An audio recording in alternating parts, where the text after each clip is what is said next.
Bonjour à toi jeune fan de One Piece, aujourd'hui on se retrouve pour une nouvelle théorie sur l'histoire de Rox, Dick Sebec, Shanks et les Dragons Célestes, c'est parti.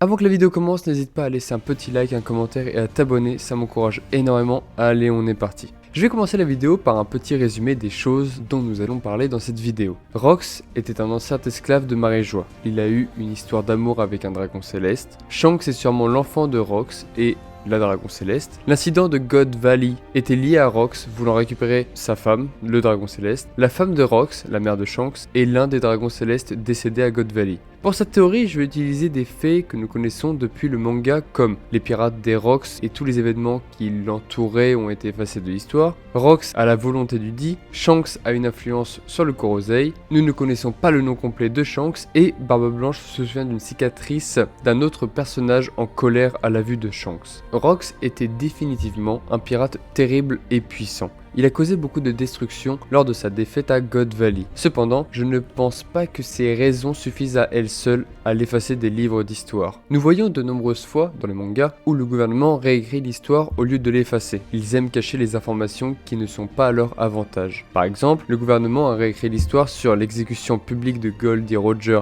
et Ace, également sur la victoire à Alabasta et Dressrosa. Au lieu que Luffy reçoive le mérite de sa victoire, il le donne à quelqu'un d'autre. Il y a de nombreuses fois où le gouvernement mondial utilise des victoires pour promouvoir son pouvoir. Ils exécutent Roger publiquement pour montrer qu'ils sont les responsables et que personne ne peut se mettre en travers de leur chemin. Ils prennent des victoires qu'un autre pirate a remportées et l'utilisent pour leur gloire. Comment se fait-il qu'il n'ait pas fait la même chose avec l'incident de God Valley ? Je crois que c'est parce qu'il y a un scandale tournant autour de Rox et d'un dragon céleste qu'il voulait effacer. Mais avant de parler de ce scandale, parlons de Shanks. Shanks est un personnage incroyable, qui est entouré de mystères. Il y a beaucoup de choses dont les gens débattent à son sujet. Est-il plus fort que Mihawk? Quelle est sa force? Quel est son nom complet? Comment a-t-il arrêté la guerre? Comment a-t-il approché le Korosei de nulle part? Shanks est un personnage qui semble avoir plus de questions autour de lui que de réponses, et je pense que le mystère derrière lui sera essentiel dans l'histoire de One Piece. Shanks a une influence sur le Korosei.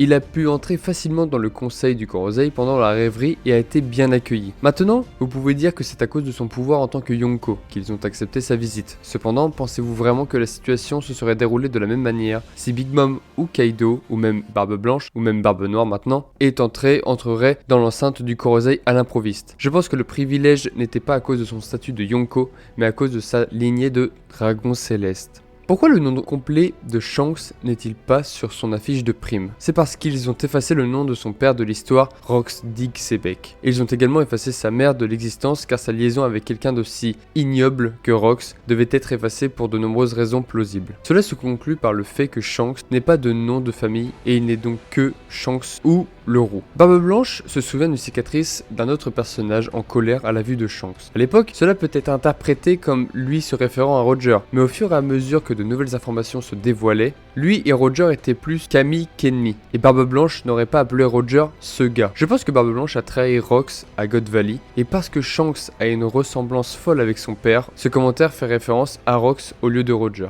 Shanks est celui qui a mis fin à la guerre de Marineford. Il est celui qui parle au Korosei à propos d'un certain pirate, probablement pour maintenir l'équilibre. Quel meilleur personnage pour être une image d'équilibre que le fils du chaos, Rox, et le fils du contrôle, les dragons célestes? Pour résumer, Shanks est un personnage mystérieux et puissant. Il semble être capable d'avoir une influence qui, à mon avis, dépasse le cadre de son statut de Yonko, et je pense que c'est à cause d'une lignée de dragons célestes. Cependant, il y a également eu des allusions à un autre lien avec le sien qui, je crois, est lié à son père Rox. Si Shanks est le fils de Rox et d'un dragon céleste, il doit y avoir un scandale. Voici ce que je pense. Xebec est l'esclave d'une importante famille de dragons célestes. Ils le traitent tous durement, sauf la plus jeune fille qui est extrêmement gentille. Elle lui donne de la nourriture supplémentaire, elle l'aide à l'éduquer et finalement, ils tombent amoureux. À la découverte de leur romance, Rox est sur le point d'être tué, jusqu'à ce qu'il soit aidé à fuir Marie-Joie par sa femme. Parce qu'ils n'ont pas pu être ensemble, Rox s'est donné pour mission de plonger le monde dans le chaos et de détruire complètement les dragons célestes.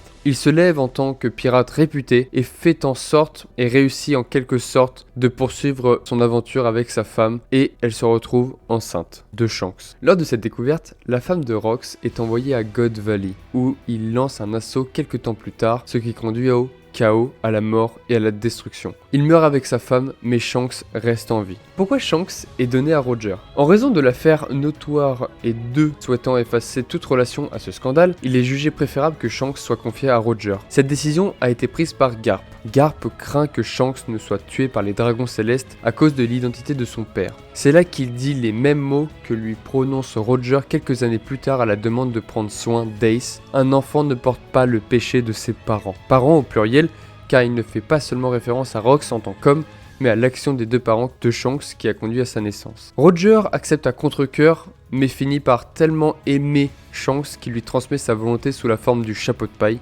Roger raconte à Shanks quelques temps plus tard son héritage avant qu'il n'atteigne Laugh Tale, et c'est pourquoi il pleure. Mais, vous allez me dire, pourquoi Shanks n'est-il pas le roi des pirates? Avec une histoire comme celle-là, on pourrait penser que Shanks serait la solution idéale pour renverser les dragons célestes. Je pense que la raison pour laquelle il ne devient pas la force principale et transfère à la place la volonté de Roger à Luffy, en transmettant le chapeau de paille, c'est parce qu'il veut éviter le chemin de son père. Ceci est similaire à Ace rejetant également la volonté de son père, Roger. Alors, quel est le destin de Shanks? Shanks est un homme d'équilibre. En ce moment, il y a un pirate sur le chemin du chaos, un pirate qui a hérité de la volonté de son père. Ce pirate est Teach. Shanks s'opposera à Barbe Noire vers la fin du manga et mourra sûrement. Sa mort renversera le courant de l'équilibre et ce ne sont plus que deux personnes avec la volonté du Di qui décideront du sort du monde. Barbe Noire qui se bat pour le chaos et Luffy qui se bat pour la liberté. Peu de temps après la mort de Shanks, Luffy arrivera pour placer le chapeau de paille sur le cadavre allongé de Shanks, remplissant ainsi sa promesse de le rendre lorsqu'il deviendra un grand pirate.